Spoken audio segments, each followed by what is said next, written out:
ফেনীতে চাঞ্চল্যকর গৃহকর্মী মাসুদা বেগম হত্যাকাণ্ড উদ্ঘাটন করেছে পুলিশ। দুপুরে পুলিশ ব্যুরো অব ইনভেস্টিগেশন পিবিআই-এর ফেনীর পুলিশ সুপার জয়িতা শিল্পী সংবাদ সম্মেলনে এই তথ্য জানান। তিনি বলেন, অনলাইন জুয়ায় আসক্ত ছিলেন ফেনী পলিটেকনিক্যাল ইনস্টিটিউটের সিভিল ইঞ্জিনিয়ারিং চতুর্থ পর্বের ছাত্র আবির হোসেন রাফি। কিছুদিন আগে ল্যাপটপ কেনার কথা বলে বাসা থেকে 40,000 টাকা এনে জুয়ায় হারেন তিনি। পরে টাকা জোগাড়ের জন্য চুরি করতে ফারুক কমিশনারের বাড়িতে যান তিনি। তখন গৃহকর্মী মাসুদা বেগম তাকে দেখে বাধা দেওয়ার চেষ্টা করেন। এ সময় আবিরের ছুরির আঘাতে মাসুদার মৃত্যু হয়।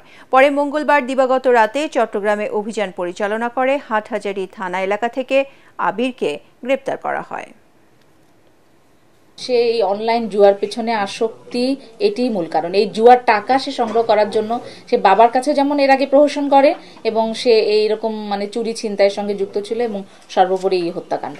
আমরা তাকে চট্টগ্রামের হাটহাজারী থেকে গ্রেপ্তার করি।